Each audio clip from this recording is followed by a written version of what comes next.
Hi and welcome everyone to our 72nd episode of The Little Inside. Magically, I'm still Tobi, and this week I'm going to tell you everything about what happens after death.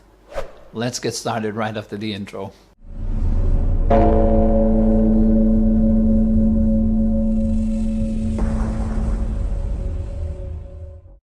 What happens after death? Well, this could be the shortest video I've ever made.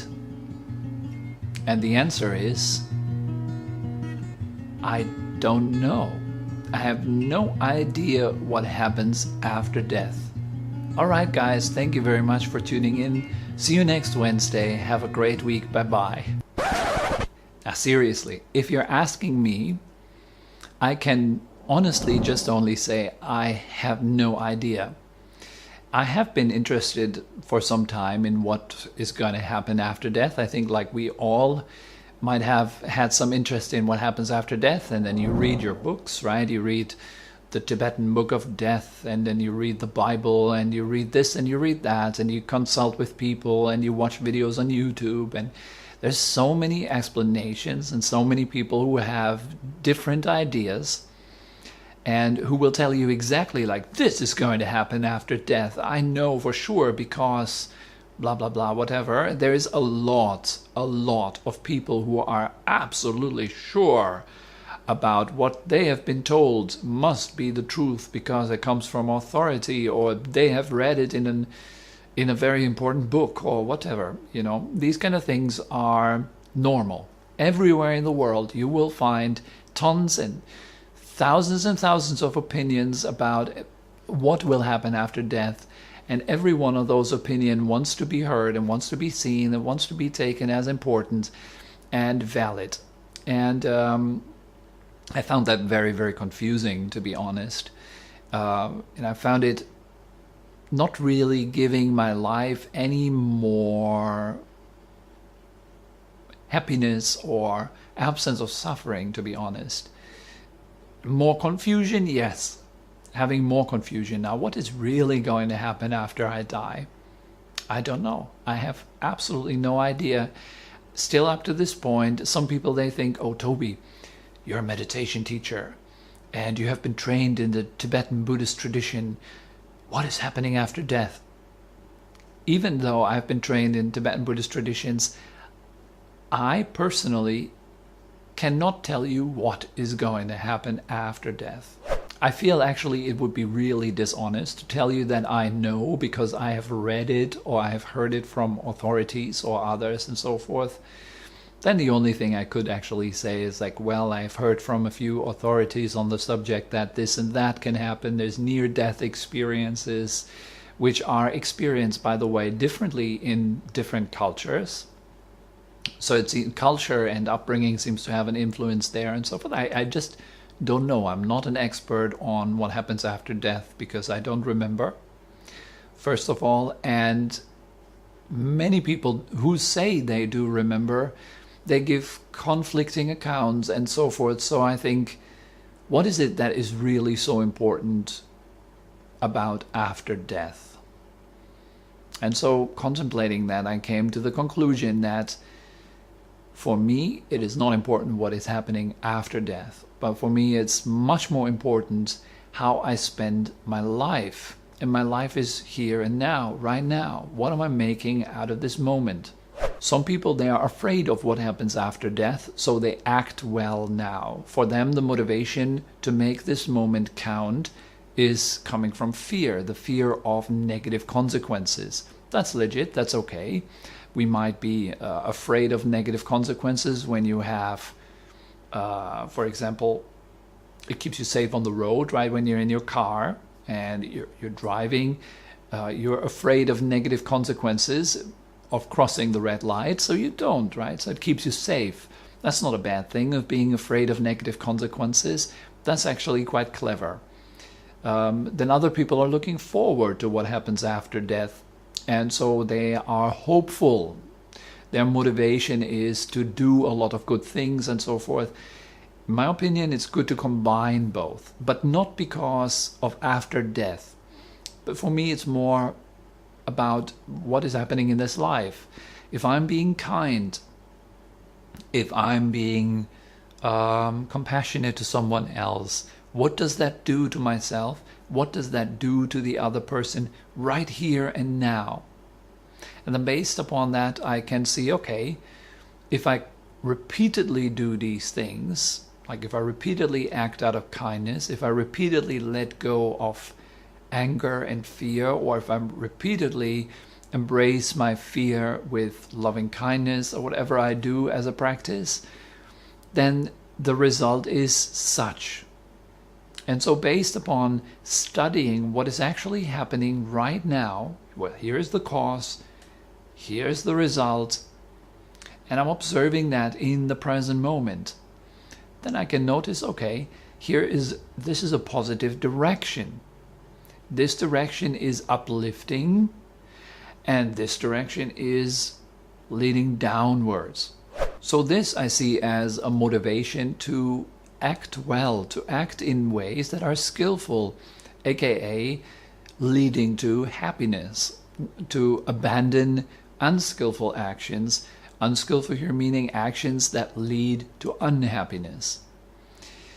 Now for me, death or contemplating death has the only one function, and that's just in my case, to make me more aware of what is. Right now I'm alive, I'm here, and I'm aware, I'm awake, I'm having the ability to wake up to what I'm doing right now and to discern whether my direction currently is beneficial or not. That's my power, and contemplating death just always leads me back to life. Thus for me, death is like a friend. It helps me to connect with the truth of what is, and that is an ever-deepening process for me. And at the same time, it helps me to make the best out of this moment, out of what is, so that my presence hopefully is beneficial to myself and to all others, both right now, and of course, if it is right now, if it is good right now, then the cause is good, so the results are promising to be good too. So this is all that I can really do. Speculation about what happens after death, I found it to be detrimental to any spiritual practice. I think truly any spiritual practice really has to begin by coming into the present moment and by abandoning speculation. We're here to find truth. And truth can only be found here and now. It cannot be found in speculation. It cannot be found in thoughts. It cannot be found in abstractions. And it cannot be found in books. It can only be found if we become mindful and aware of what is. And once you find truth, as the saying goes, it sets you free. Free of what? Free from what? Free from suffering. Free from stress. And thus you are bit by bit creating a life that is well lived. And to me, I think I trust in that so much that it's more about living a life well than finding out what's happening after life. So that has more importance for me. So if you want to find out what happens after death, I'm so sorry. Maybe this video is a bit disappointing, but at least I hope maybe it points you to something greater than birth and death. Something that is more profound, that has a more transformative impact than having a bit of a few thoughts in your head about what will happen when I die. And either you're lucky and these thoughts give you hope and they give you a good mental state right now, or they give you fear, depending on what kind of information you hear, of course. On top of that, I feel that in this world, honestly, too many people know too much. I think there is some freedom and some happiness in not needing to know. There is no need for me that I feel I need to know, or I need to proclaim that I know what happens after death. And my opinion must be heard, and I am right, of course, because blah, blah, blah, blah, blah, blah. I think there, in this honesty of actually admitting to not know, to not knowing, sorry, there is a relaxation, there is freedom there. I'm relaxed about it. No, I don't have to know it. I don't have to figure it out. And that's okay. I'm all right with it. I think honestly in this world there's so much people knowing so much. There's so much war actually coming from people who know so much. There's so much violence, so much injustice, so much pain spreading from people who all know and proclaim they know. I think it's, in my case, it feels nicer, it feels more authentic to approach life from a state of wonder, a state of openness, to be a bit like a baby again, and to have open eyes, open ears, to be receptive, to be humble, to come from a state of humility, not from a state of I know, because I've heard in school, because I read in books, because Wikipedia says, but I don't know, and my eyes are wide open.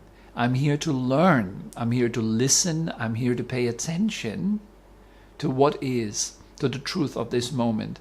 To me, in my case, this is one of the most fulfilling ways, most powerful kinds of learnings that I've ever had in my entire lifetime.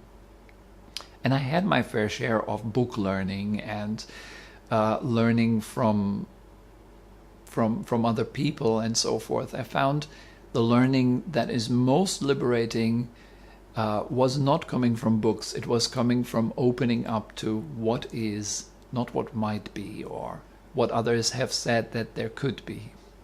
All right, so I think that's enough to be said about the topic of death and what happens after death. I hope that in some way that was refreshing for you, or gave you some new insights or new ways of approaching your own beating heart, your own breath, your own body, your life right now and here. If you do have anything to say, if you have had questions to ask or something, feel free to use the comment section below, write down your comments, always happy to read them. And I'm looking forward to see all of you guys again next Wednesday. Until then, I wish you a fantastic week. Bye-bye.